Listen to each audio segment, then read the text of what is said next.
If you're done, may I have your leftovers?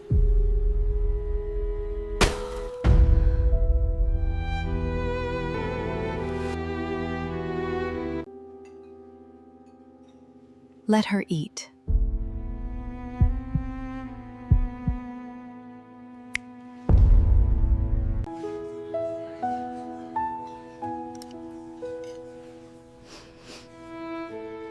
What's your name?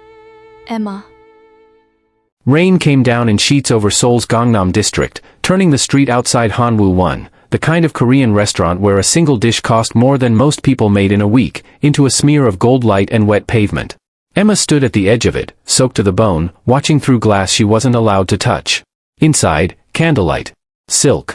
Laughter that didn't know hunger. Her stomach hadn't stopped cramping since yesterday morning.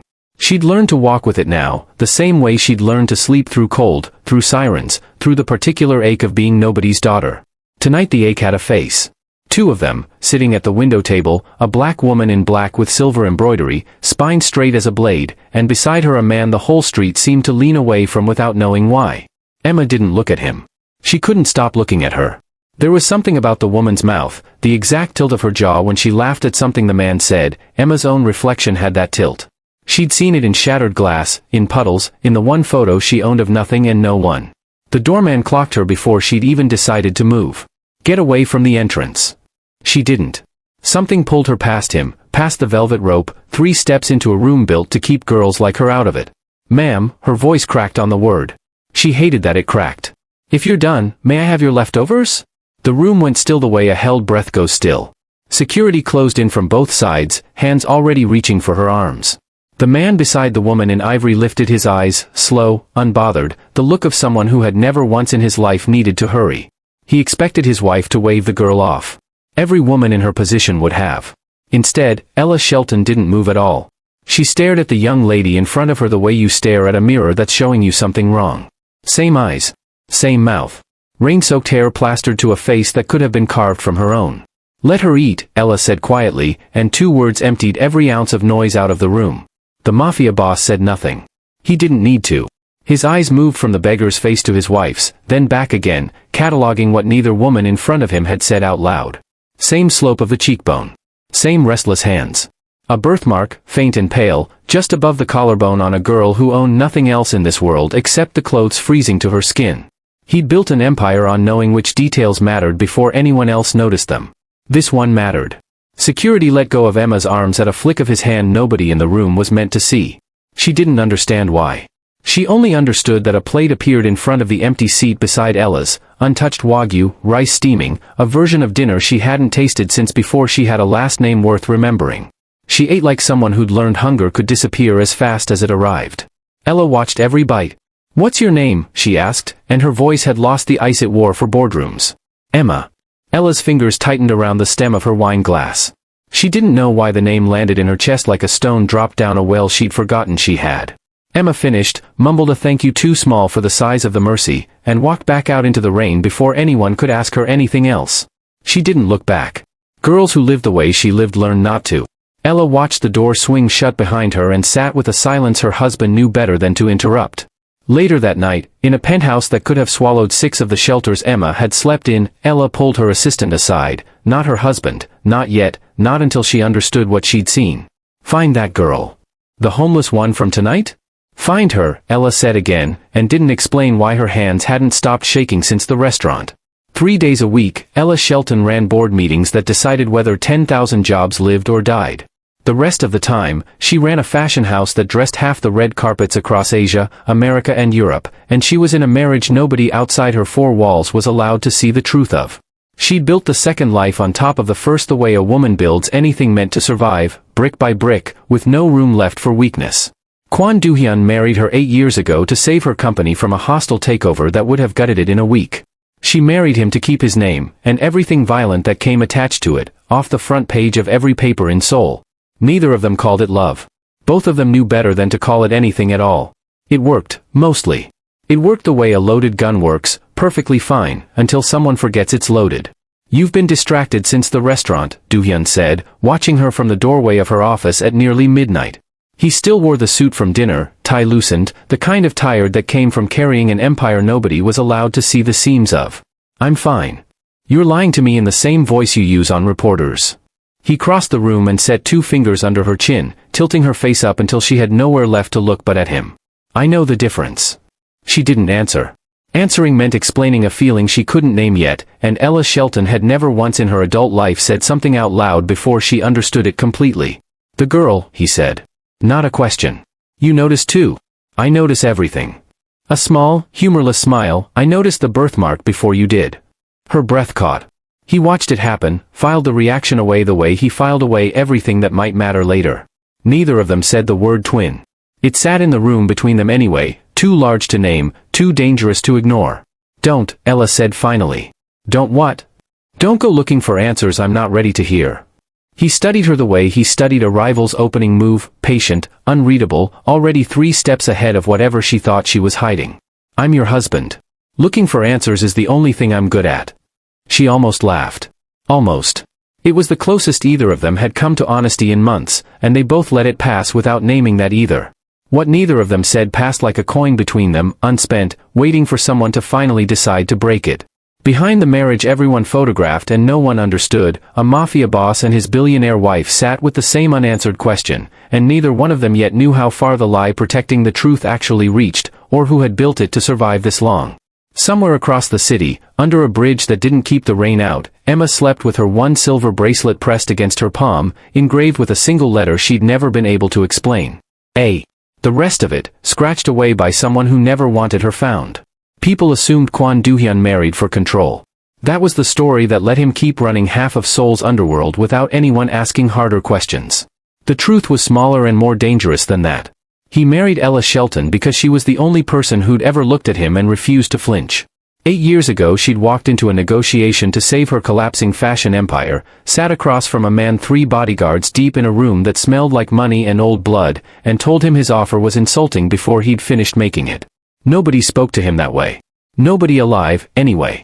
He'd married her within the month. Business, everyone called it. He let them. Now he stood in the doorway of her office at 2 in the morning, watching her pretend to work through a stack of contracts she hadn't turned a page of in 20 minutes. "You're still thinking about her. I have a company to run. You've read the same line 4 times. He crossed the room, took the contract gently out of her hands, and set it face down on the desk. "I know because I counted." Ella's jaw tightened. She hated when he did that, noticed the small things she thought she'd hidden well enough. It was the same instinct that had kept him alive through 3 assassination attempts and 2 rival takeovers. He didn't miss details. He collected them, quietly, the way other men collected enemies. Do-hyun. Ella. They said each other's names like a truce neither one trusted. "I want you to find out who she is," Ella said finally. "Not because I think." She stopped herself before the sentence finished. She didn't know how to finish it. "I need to know." He studied her for a long moment. A weaker man would have asked why it mattered so much, would have pushed for the confession she wasn't ready to give. Do-hyun had built his empire on knowing exactly when not to push. "I already gave the order," he said. Something in her chest loosened, just slightly, upon hearing it. She didn't thank him. She never did. He didn't need her to, the loosening in her shoulders said enough, and he'd learned years ago to read her in the spaces between words instead of the words themselves. "You could have told me. You needed to ask first." He almost smiled. "Almost. I've learned patience is the only currency you actually respect." For one unguarded second, something passed between them that had nothing to do with contracts, empires, or the girl who'd walked into their lives soaked in rain. It vanished the moment Ella looked back down at her desk, but Do-hyun had already seen it, filed it, and decided he wasn't done chasing it yet. Behind the ice both of them wore in public, a marriage built on convenience had started, quietly and against both their instructions, to become something neither one had signed up for. Emma's day started the same way it had for 6 years, cold concrete, a stomach that woke up angry, and a decision to make before her eyes were fully open: steal, beg, or go without. Some mornings she managed all 3 before noon. She kept a system. Bakeries near Hongdae threw out day-old bread around 6, before the morning rush, and the boy who worked the back door pretended not to see her take it if she left before the owner arrived. The convenience store 2 blocks from the bridge sold expired kimbap at half price after 9, and she always saved a little for whichever kids showed up hungriest. There were 3 of them living rough near her stretch of the river, a boy maybe 13, missing a front tooth and half his shoes, and 2 younger ones who followed him like ducklings. Nobody had adopted any of them. Nobody was looking. Emma fed them before she fed herself most days, not because she decided to be good, but because she remembered exactly what it felt like to be 13 and invisible and starving all at once. "You're gonna run out one day," the boy told her once, watching her split a rice ball 3 ways and take the smallest piece for herself. "Then I'll figure something else out," she said. "I always do." It wasn't bravery. It was just the only shape her life had ever taken. She fed a stray dog too, most evenings, a scarred, 3-legged thing nobody else on the bridge bothered with. It let her get close before it let anyone else. Something about being unwanted recognized itself in her, she figured, though she'd never said that thought out loud to a living soul. That night, after the rain from the restaurant had finally stopped, she sat under the bridge with her knees pulled to her chest and pulled out the one object she owned that wasn't scavenged, borrowed, or stolen. A silver bracelet, small enough to fit a baby's wrist. Tarnished with age, the clasp long broken, kept safe in a knot of cloth she never let out of her sight. One letter engraved into the metal. A. The rest had been scratched away, deliberately, by someone with a blade and a reason, long before Emma was old enough to ask who or why. She'd traced that letter with her thumb 1,000 nights like this one, turning over the same unanswerable question. A for what? A for who? She'd stopped expecting an answer years ago. Tonight, for the first time since she could remember, the question felt different. Less like an old wound and more like a door she hadn't realized was still unlocked.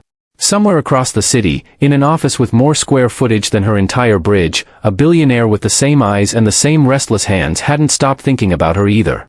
"My lovelies, I need you in the comments right now. What do you think that A actually stands for?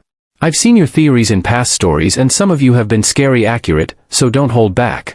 Subscribe if you haven't yet, because the next few scenes are where this mystery really starts cracking open. You do not want to catch this one late. 3 weeks. That was how long Ella's assistant, Ji-yun, had been chasing a name attached to no address, no ID, and no fixed location, because homeless didn't mean invisible, but it meant untraceable in every way that mattered to a woman used to finding anyone within 48 hours. "She's not in any shelter database," Ji-yun reported, standing in Ella's office with a tablet she kept refreshing out of nerves more than habit. "No hospital records under Emma. No arrests. It's like she doesn't officially exist. Everyone exists somewhere on paper. Not her." Ji-yun hesitated. "I checked orphanage intake logs going back 20 years, thinking maybe, given the resemblance, there might be something. Half the records from that era were destroyed in a fire. The rest are sealed." Ella's pen stopped moving over the contract in front of her. "Sealed by who? That's the strange part. Nobody I've talked to remembers ordering it." Ella said nothing for a long moment. She'd built her entire career on the instinct that told her when a locked door mattered more than an open one. This door was locked, and someone had gone to considerable trouble to make sure it stayed that way. "Keep looking," she said. "And don't tell my husband you're struggling. He'll take it as an invitation to run his own search, and I'd rather find her my way first." Ji-yun didn't ask why that mattered. She'd worked for Ella long enough to know some questions cost you your job the moment you asked them out loud. Outside the tower, the city Emma survived in didn't stop to make anyone's search easier. She'd moved twice since the rain-soaked night at the restaurant, first because a construction crew cleared her spot under the bridge, then because a man with a badge and no patience decided the underpass she'd relocated to wasn't zoned for people like her. She didn't fight it. Fighting cost more energy than she had, and losing a spot to sleep hurt less than losing a fight she couldn't win. She thought about the restaurant more than she wanted to admit. The woman's face. The mercy in 2 quiet words. Let her eat. Emma had survived on smaller kindnesses than that for years, filed them away like currency for the coldest nights, and this one kept surfacing uninvited, warm in a way she didn't have language for. She told herself it didn't matter. Rich people were kind sometimes the way weather was kind sometimes, briefly, and never because of anything you'd done to deserve it. She was wrong about that, though she wouldn't understand how wrong for weeks yet. Hunger made Emma sloppy, and sloppy was how she ended up running for her life through a district she knew, without knowing, belonged to Kwon Do-hyun. It started small. A produce stand near the market left crates unattended for less than a minute, and Emma's hands moved before her brain finished weighing the risk. 2 apples, a wedge of bread, gone into her jacket before the vendor turned back around. She'd done it 100 times in 100 markets. This time, someone saw. "Thief!" The vendor's shout cracked across the street, and 2 men Emma hadn't clocked, leaning against a wall, watching everything the way men who worked for dangerous people watched everything, pushed off the brick and started toward her. She ran. She didn't know the streets here. That was the mistake. She cut through an alley that dead-ended against a warehouse wall, and by the time she realized her error, 4 more men had closed the gap behind her, boxing her into a corner that smelled like rust and motor oil. Little thing like you, stealing on Quan territory. One of them laughed, low and unkind. Boss doesn't like rats picking through his streets. Emma's back hit the wall. She'd been cornered before, by cops, by other homeless people protecting their turf, by men who wanted things from her that had nothing to do with fruit, and every time, she'd found some crack in the situation to slip through. This time, she couldn't find one. For men, no exit, and her heart slamming so hard she could feel it in her teeth. Please, she said, hating the way her voice shook. I'll put it back. I didn't know. Enough. The voice cut through the alley like a blade dropped flat on stone, and every man in that circle straightened like they'd been struck. Kwon Do-hyun stood at the mouth of the alley, rain jacket still damp from whatever meeting he'd stepped out of, and the second his eyes landed on the girl cornered against the wall, something in his expression shifted, fast, and gone just as fast, replaced by the flat unreadable calm his men had learned never to question. He recognized her instantly. The same face that had haunted his wife for 3 weeks straight, streaked with fear instead of rain this time. Let her go. The nearest man blinked. Boss, she stole from. I said let her go. His voice didn't rise. It didn't need to. 12 years of running this territory had taught every man in that alley that Do-hyun's quiet voice was more dangerous than anyone else's shouting. The circle broke apart like water finding a new path around a stone. Nobody argued. Nobody dared. Emma stood frozen against the wall, apples still clutched to her chest, staring at the man who just pulled her out of the worst 5 minutes of her month without explanation and without asking for anything in return. Go, Do-hyun said quietly, not unkindly. Don't come back to this street. She didn't move at first, too stunned to trust the mercy. Then her legs remembered how to work, and she was gone, disappearing around the corner without a single word of thanks, the same way she'd vanished from the restaurant 3 weeks earlier. Do-hyun stood in the empty alley a long moment after she'd gone, his men exchanging glances behind him that he didn't bother to acknowledge. He didn't tell Ella that night. Not yet. But he pulled out his phone before he'd even reached the car, and typed a single message to a private investigator he trusted more than most of his own blood, the same question his wife had been chasing for 3 weeks, except now he had something Ji-hyun didn't. He knew exactly where to start looking. Do-hyun didn't believe in coincidence. 12 years running one of Seoul's most feared organizations had taught him that things which looked like accidents were usually just plans nobody had bothered to trace back far enough.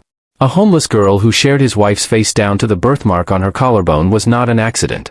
He started the way he started everything, quietly, and without telling the one person who had the most reason to know. His first call went to a man named Beck, a former detective who'd left the force under circumstances nobody discussed and now made his living finding things other people wanted to stay lost. Do-hyun had used him twice before, both times for matters that required results and no paper trail. I need everything on a woman going by Emma. No last name.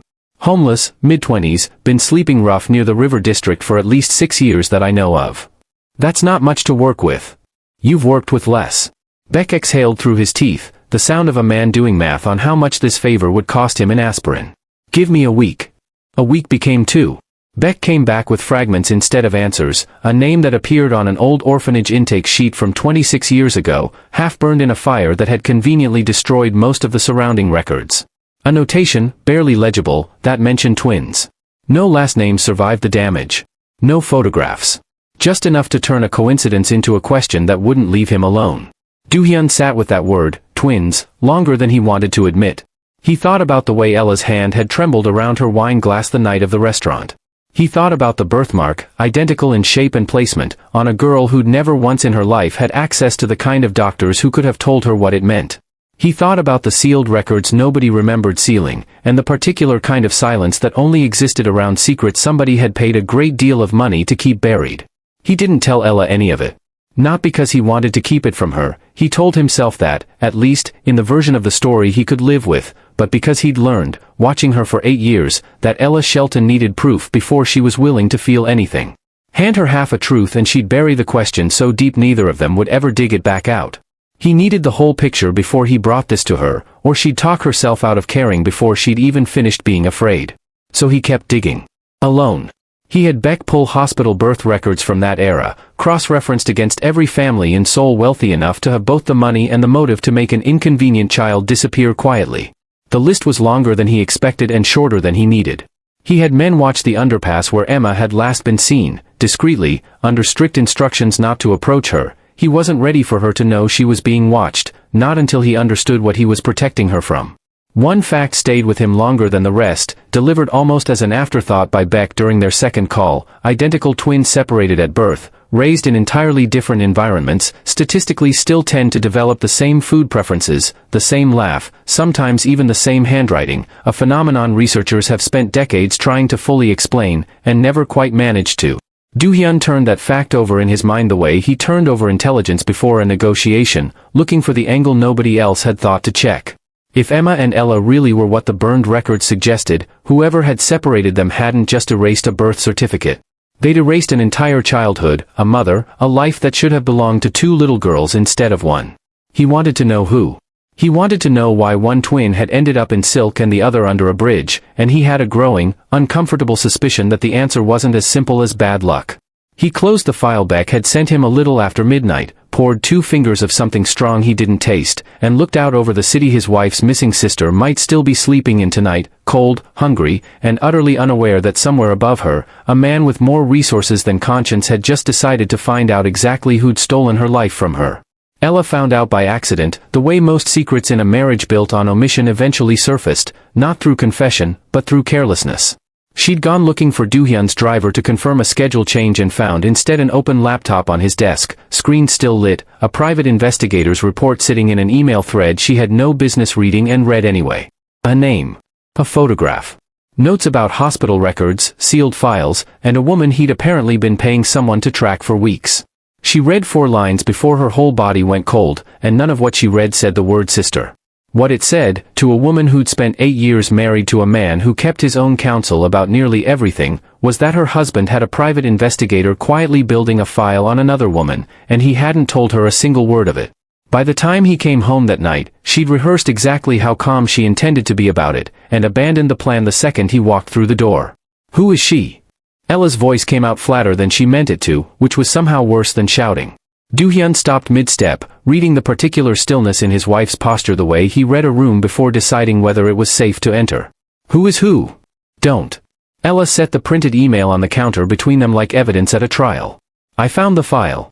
Weeks of investigation into a woman I've apparently never been told about. Is this about the homeless girl, or is there someone else I should know about too? For one unguarded second, Do-hyun considered simply telling her everything. The burned orphanage records, the word twins, the fear he hadn't wanted to hand her before he had proof solid enough to survive her doubt.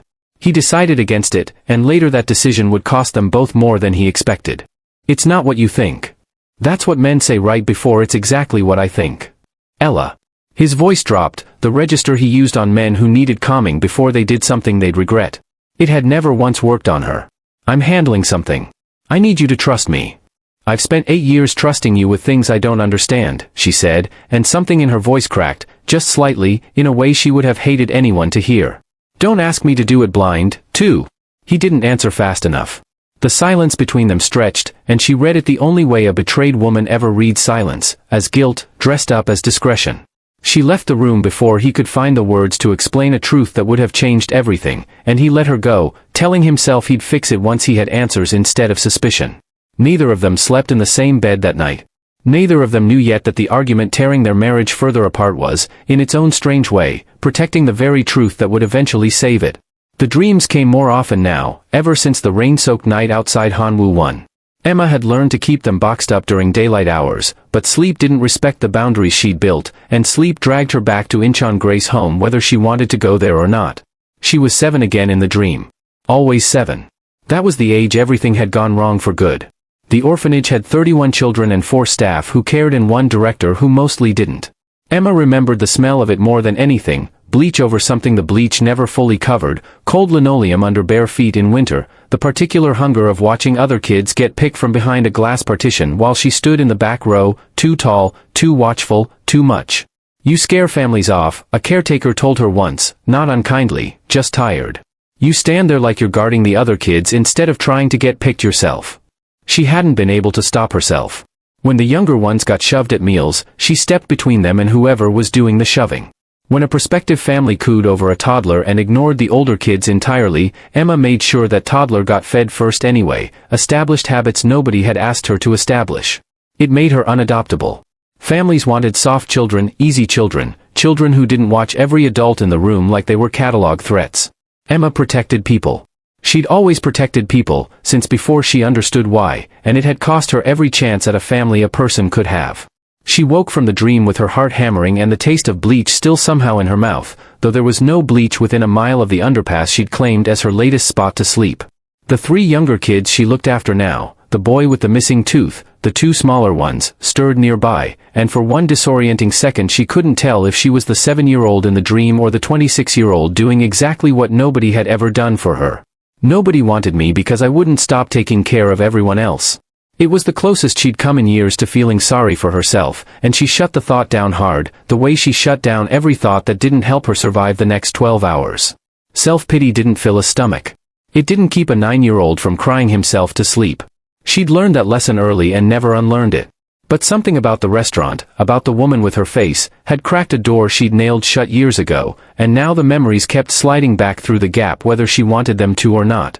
She remembered one more thing from the orphanage, something she hadn't let herself think about in years, an old woman who used to work the night shift, kinder than the rest, who sometimes slipped Emma an extra blanket in winter and called her Little One instead of by the intake number half the staff used instead of names. That woman had left the year Emma turned 8, retired or fired, nobody ever said which. Emma had cried for a week. It was the last time, until 3 weeks ago in the rain, that she'd cried over anything at all. She wondered, staring up at the underside of the bridge, whether that woman was even still alive. She had no way of knowing that a version of that same question was, at that exact moment, keeping a mafia boss awake 3 neighborhoods away. Beck found the nurse 2 days after Doohyun stopped sleeping properly. Her name was Song Mi-ja, 78 years old, living out her remaining years in a modest apartment near Incheon, paid for by a pension that barely covered her medication. She'd worked at Grace Home for 11 years before the fire that destroyed most of its records, and she was, as far as Beck's research could determine, the only surviving staff member who'd worked there during the exact window that mattered, the year 26 years ago when a set of unnamed twins had apparently passed through the intake system and vanished from every subsequent record. Doohyun went himself. Some conversations couldn't be delegated, not when the truth mattered this much. Song Mi-ja answered her door slowly, oxygen tubing trailing from a small tank she wheeled behind her, eyes clouded with cataracts that hadn't been treated because treatment cost money she didn't have. She looked at the well-dressed stranger on her doorstep with the wary courtesy of someone who'd learned, decades ago, that men who dressed like him rarely brought good news. "I don't know anything," she said before he'd asked a single question. "Whatever you're here about, I don't remember." "I haven't asked yet." "You will." She let him in anyway, settling into a worn chair with the particular exhaustion of someone whose body had started charging interest on every year she'd lived. "Everyone who comes asking about that place wants the same thing. Answers I was told to forget I ever had." Doohyun sat across from her, patient in the way that had served him well in 100 negotiations. "I'm not asking as an enemy. I think 2 women who should have grown up as sisters got separated, and one of them is living under a bridge right now because of it." Something shifted behind the old woman's clouded eyes. Recognition, maybe, or the particular grief of someone who'd carried a secret so long it had become part of her body. "There were 2 babies," she said finally, voice dropping to something barely above a whisper. "I remember because it was rare. Identical, healthy, born the same night to a mother who never came back for them. Someone came for one of them within the week. Paid the director more money than I'd seen in my whole career, and told everyone the other twin had died shortly after birth." Doohyun's pulse spiked. "Died how?" "There was no death. I know that much. I held that baby myself the morning after her sister was taken. She was breathing fine." Song Mi-ja's hands trembled around the oxygen tubing, and for a moment her breathing turned ragged, effortful, each word costing her more than the last. "The director paid me to keep quiet. I needed the money. I've regretted it every year since." "Who paid for the first baby? Do you have a name?" The old woman opened her mouth to answer. What came out instead was a wet, rattling cough that folded her forward, and Doohyun was on his feet instantly, reaching for her, shouting for someone, anyone, as her oxygen tank clattered sideways and her lips took on a color that meant this wasn't going to end with an answer. By the time the paramedics arrived, Song Mi-ja was gone, taking the one name that could have unraveled everything down with her. Do-hyun stood in the cramped apartment long after they'd taken her body away, staring at an oxygen tank still hissing quietly on the floor, and understood with total clarity that whoever had erased that name from every surviving record had just gotten one more piece of luck they hadn't even had to arrange themselves. He had a truth now. 2 babies. 1 taken. 1 erased. He still didn't have the one name that would tell him who'd done it, or why, or how far the lie still reached into his own life. My lovelies, I know that one hurt. Comment below if you saw that coming, and subscribe now, because next is where this mystery gets even more dangerous. Baek called at 4 in the morning, which told Do-hyun everything he needed to know about how the search had gone before a single word was spoken. I found something in Song Mi-ja's apartment before her family cleared it out. A ledger. Personal, not official, the kind of thing a nurse keeps when she doesn't trust the official records to survive. And she wrote down a detail the fire never touched. Both babies were given matching bracelets at birth. Silver, engraved. It wasn't hospital policy, she noted it specifically because it struck her as unusual. Someone brought them in already made, before either child had a name assigned in the system. Do-hyun sat up in the dark, fully awake now in the way only certain sentences could manage. Engraved with what? 4 letters on each. She only remembered one for certain, the letter on the baby who was left behind. A. A pause on the line. How did you know that? Do-hyun didn't answer right away. He was thinking about a girl standing frozen against a warehouse wall 3 weeks ago, apples clutched to her chest, and the flash of tarnished silver he'd caught around her wrist before she'd bolted, a detail he'd filed away without understanding its weight until now. Because I've seen it, he said finally. She still has it. Then whoever separated them left evidence behind without meaning to. Nobody accounts for a mother's instinct to send both daughters into the world wearing proof of who they belong to. Mother. The word landed harder than Do-hyun expected. Whoever had orchestrated the separation, the director, the money, the erased records, hadn't been the one to choose those bracelets. That detail belonged to someone who'd wanted both girls marked as hers regardless of what happened to them after. A woman desperate enough, or powerless enough, to give her daughters a single letter apiece and hope it survived longer than she could protect them herself. Find out what the other bracelet says, Do-hyun said. The one that went with the baby who was taken. That's the part one can't get you. Song Mi-ja never saw the second one clearly. She said the family took the child within hours, gone before she got a proper look. Whatever letter was on it, it left with her. Do-hyun ended the call and sat in the dark a long time, turning the pieces over the way he turned over a rival's move before deciding how to counter it. 2 bracelets. 2 letters. A mother who'd wanted her daughters marked as sisters even as somebody tore them into 2 different lives. He thought of his wife, asleep 2 floors above him in a bed he hadn't shared with her in 4 nights, still furious over a secret she didn't understand yet. He thought about the ring she wore, plain and unremarkable by her family's standards, and wondered, for the first time, with a chill he didn't like, whether somewhere in the depths of a jewelry box she rarely opened, there might be an old, mismatched piece of silver nobody in her adoptive family had ever bothered to explain to her. He didn't call her that night either. Not yet. He needed the second letter first, or she'd never forgive him for handing her half a truth. He had no idea, as he finally closed his eyes near dawn, that somebody else already knew exactly how close he'd gotten, and had decided that Emma had become a loose end worth tying off permanently before the whole story unraveled any further. Emma felt the shift in the city before she understood why. 2 men had been near the underpass twice that week, watching from a parked car without buying anything from the street vendors nearby, without asking anyone for directions, without doing any of the small, aimless things that made a person look like they belonged somewhere. She'd survived 6 years on instinct sharper than most people developed in a lifetime, and instinct told her these men weren't lost. She moved the 3 kids to a different spot 2 nights running, telling herself she was being paranoid, telling herself paranoia had kept her alive this long and she wasn't about to stop trusting it now. The 3rd night, paranoia wasn't fast enough. She was walking back from the convenience store, a half-price dinner tucked under one arm, when a van pulled up too close to the curb beside her, no headlights, doors sliding open before she'd fully registered the sound. 2 men grabbed for her before she could run, rough hands closing around her arms, dragging her sideways toward the open door with the practiced efficiency of people who'd done this exact thing before. She screamed. Nobody on the empty street came running. That was the particular cruelty of the life she lived, invisibility that kept her safe from some dangers left her defenseless against others, because nobody who might have helped ever noticed a homeless girl being taken in the first place. Bracelet, one of the men snapped, wrenching at her wrist hard enough to bruise. Where's the bracelet? Emma fought harder than her small frame should have allowed, driven by an instinct that had nothing to do with strategy and everything to do with the certainty that losing that bracelet meant losing the only proof she'd ever had that she came from somewhere. She bit down on the hand gripping her arm, hard enough to draw blood, and used the half-second of surprise to twist free and run. She didn't get far. A third man caught her from behind, forearm locking across her throat, and the world narrowed to the sound of her own pulse and the certainty, cold and absolute, that this was how it ended. Not from hunger, not from cold, but from something she'd never even understood she was worth killing over. Headlights cut across the alley entrance. A car door. Footsteps moving fast, unhurried in the way that men who never needed to hurry moved, and a voice she recognized instantly cracked through the dark like a verdict already decided. Let her go, or I promise you won't see morning. The arm around her throat loosened just enough for her to gasp air back into her lungs. Do-hyun stepped into the narrow strip of streetlight, 3 of his own men fanning out behind him, and for the first time since the men had grabbed her, Emma understood that whatever this was, whoever wanted her bracelet badly enough to have her killed for it, reached far higher, and far more dangerously, than a random street crime. The attackers scattered into the dark rather than test whether the threat was real.